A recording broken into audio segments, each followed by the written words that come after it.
नमस्कार प्यारे दर्शकों, प्राचीन ज्ञान कहानी चैनल में आपका स्वागत है। दोस्तों, आज फिर हम आपके लिए बहुत ही ज्ञानवर्धक, बड़ा ही मोटिवेशनल वीडियो लेकर आए हैं। दोस्तों, अगर आपके घर में, आपके परिवार में किसी प्रकार का कलेश रहता है, सास बहू के बीच अनबन रहती है, घर में अगर कोई एक व्यक्ति हर किसी के साथ गलत व्यवहार करता है तो हमें किस प्रकार उसे सही रास्ते पर लाना चाहिए, किस प्रकार से उसका मार्गदर्शन करना चाहिए। तो दोस्तों, आज की यह कहानी बड़ी ही ज्ञानवर्धक कहानी है, हर एक घर में होने वाली कहानी है। इस कहानी को आप अपने बच्चों को, अपने परिवार वालों को जरूर सुनाइए, ताकि वे भी जीवन में कभी भी मुश्किल आए, कभी भी कठिन परिस्थितियां आए तो वे घबराए नहीं, बल्कि डटकर उन परिस्थितियों का सामना करें। दोस्तों, आइए शुरू करते हैं आज की यह बड़ी ही ज्ञानवर्धक कहानी। एक बार की बात थी, एक गांव में एक परिवार बड़ा हंसी खुशी से रहा करता था। एक आदमी की एक छोटी सी फैमिली, उसमें उसकी पत्नी, उसका लड़का, उसकी माँ, उसके पिता बड़े हंसी खुशी के रात साथ रहा करते थे। एक दिन लड़का जब जवान हो जाता है तो उसकी शादी बड़ी ही सुशील लड़की के साथ करा दी जाती है।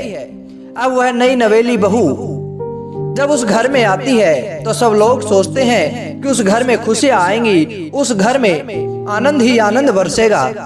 दोस्तों, किंतु खुशियां तो आती है, बड़ी ही संस्कारी बहू उनके घर में आ जाती है, किंतु उसकी सास का, उस व्यक्ति की पत्नी का रवैया इतना बदल जाता है कि उन दोनों सास बहुओं के बीच हमेशा अनबन होनी शुरू हो जाती है।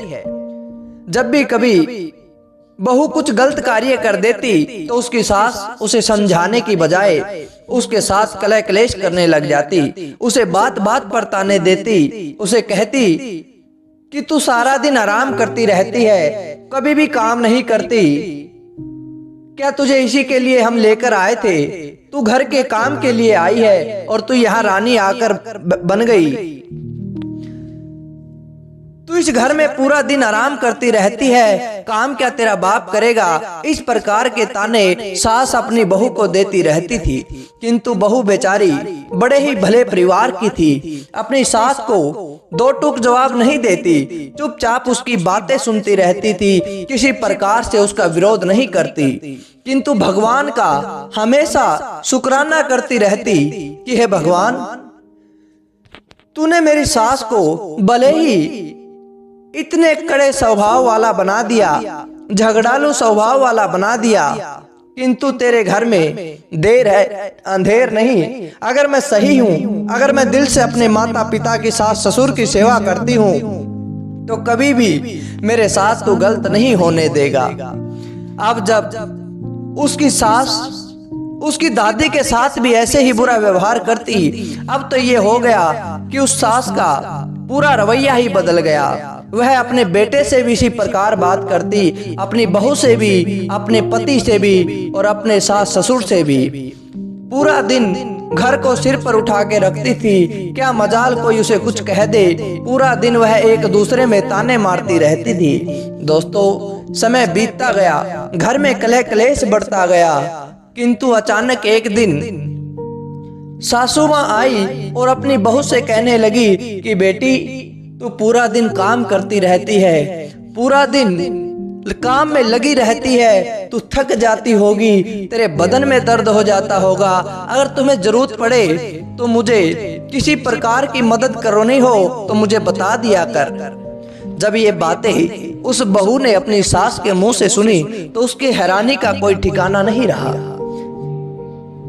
उसे लगा कि यह कोई सौपन है, मेरी सास तो कभी भी इतने प्यार से मुझसे बात नहीं करती थी, किंतु अचानक एक दिन ये कैसे हो गया?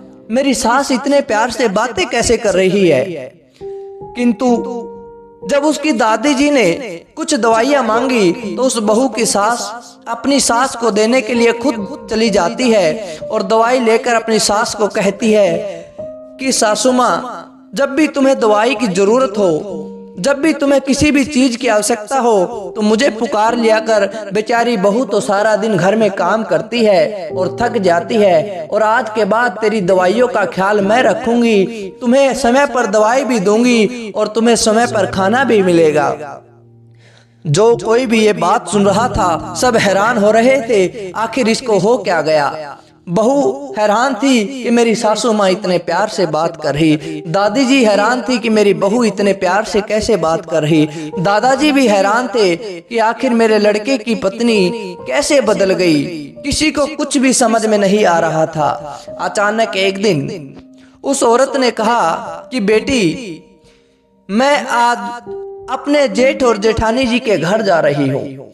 इतनी बात सुनते ही घर वालों के पैरों के नीचे की जमीन खिसक गई, क्योंकि उनके जेठ और जेठानी 10 सालों से अलग रह रहे थे। उस घर में आज तक किसी का कोई आना जाना नहीं था, क्योंकि उन दोनों ने बेईमानी करके उनकी सारी संपत्ति हड़प ली थी, उनके गहने जेवर भी हड़प लिए थे।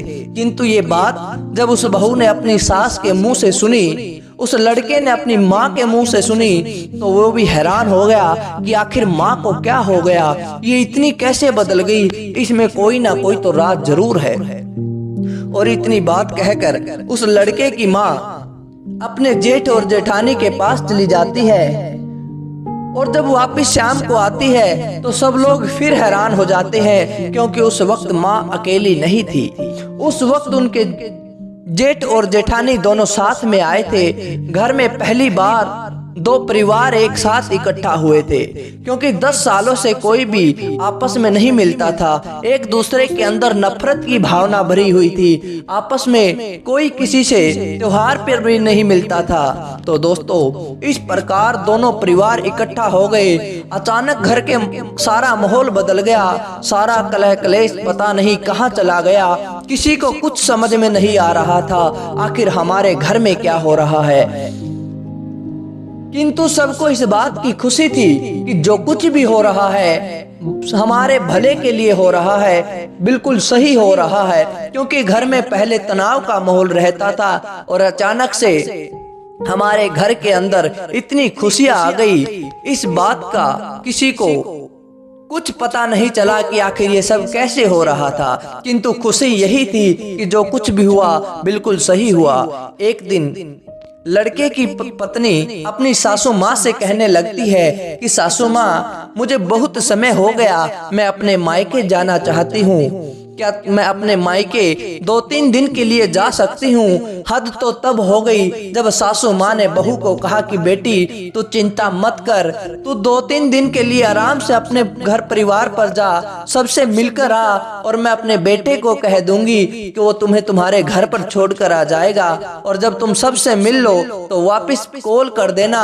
मेरा बेटा तुम्हें लेने के लिए आ जाएगा। सासू की माँ के मुँह से जब ये बात सुनी तो बहू तो इतनी हैरान हो गई, क्योंकि जीवन में आज तक वह अपने घर पर जब भी गई थी हमेशा लड़ाई करके गई थी, अपनी सासू माँ के ताने सुनकर गई थी, और आज पहली बार सासू माँ इतने प्यार से उसे घर भेज रही है। यह बात कुछ हजम नहीं हो रही थी, किंतु जो कुछ भी हो रहा था सब अच्छा हो रहा था। हर कोई यही जानना चाहता था कि आखिर ये कैसे हो रहा है, इतना बदलाव घर में कैसे आया।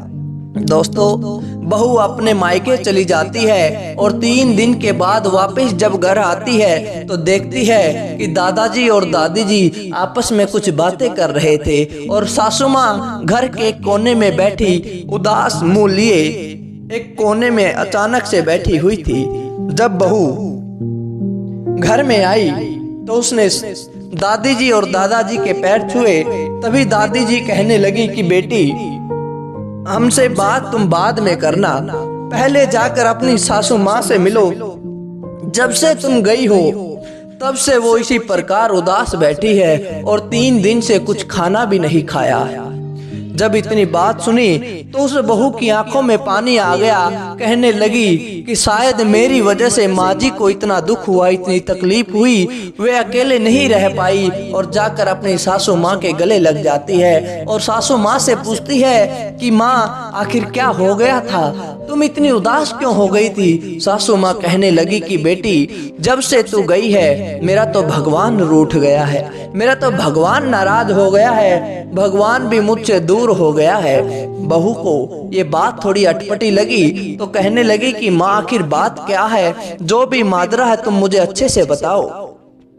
सासू माँ कहने लगी कि बेटी मैं हर रोज भगवान का भोग लगाती हूँ, हर रोज भगवान को खाना खिलाती हूँ, किंतु जब से तू गई है भगवान खाना नहीं खा रहे। मैं जब भी रोज भोग लगाती थी और जब देखती थी तो भगवान के मुख पर खाना नहीं लगा होता था, किंतु जब से तू गई है भगवान के मुख पर खाना जैसे सुबह खिलाती हूँ शाम को भी वैसे ही लगा होता है। इस बात से मुझे बड़ा दुख हुआ और मैं अपने आप को बड़ा ही अभागा महसूस कर रही हूँ कि आखिर भगवान भी अब मुझसे रूठ गया है। इतनी बात सुनते ही बहू मन ही मन हंसने लगी और उसने विचार किया कि जब माँ जी सुबह भगवान का भोग लगाती है तो वह दिन में मंदिर को हर रोज साफ करती है और भगवान से प्रार्थना भी करती है कि हे भगवान मेरे घर में खुशहाली ला देना, सुख समृद्धि ला देना, शांति ला देना। और हर रोज भगवान की मूर्ति को साफ करती थी, मंदिर को साफ करती थी। माँ जी को नहीं पता कि भगवान भोग नहीं बल्कि मैं उस मूर्ति की सफाई कर रही हूँ, किंतु बहू ने समय का और मौके का फायदा उठाया। वे सोचने लगी कि अगर मैंने असलियत को माँ जी को बता दिया तो माँ जी का भगवान से भी विश्वास उठ जाएगा और वापस हमारे घर में तनाव का, कलेश का माहौल हो जाएगा, इसलिए मैं माँ जी को कुछ भी नहीं बताऊंगी। बहू की समझदारी ने उस परिवार में ऐसी सुख शांति बना दी। बहू कहने लगी कि माँ जी आप चिंता मत करिए, अब मैं आ गई हूँ, भगवान हमेशा हर रोज तुम्हारा खाना भी खाएंगे, तुम्हारा भोग भी ग्रहण करेंगे, अब चिंता मत करो, जाओ कल सुबह फिर भोग लगाना और शाम को देखना कि भगवान ने खाना खाया या नहीं खाया।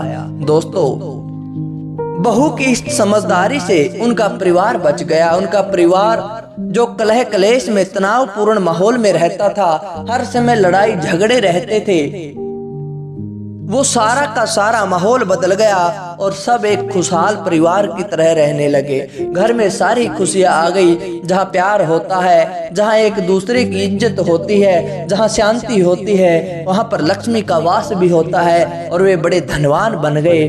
तो प्यारे दर्शकों, वो वास्तव में भगवान का भोग जो माँ जी को लगा था और उस बहू को लगा था कि वो साफ करती है, किंतु वास्तव में भगवान ने उस भोग को ग्रहण किया। भगवान के भोग की वजह से ही उनके परिवार में इतनी खुशहाली आ गई, इतनी शांति आ गई। और वो भी अगर आप ऐसे ही आप भी भोग लगाएं तो ऐसे ही आपके घर में खुशहाली आ जाएगी।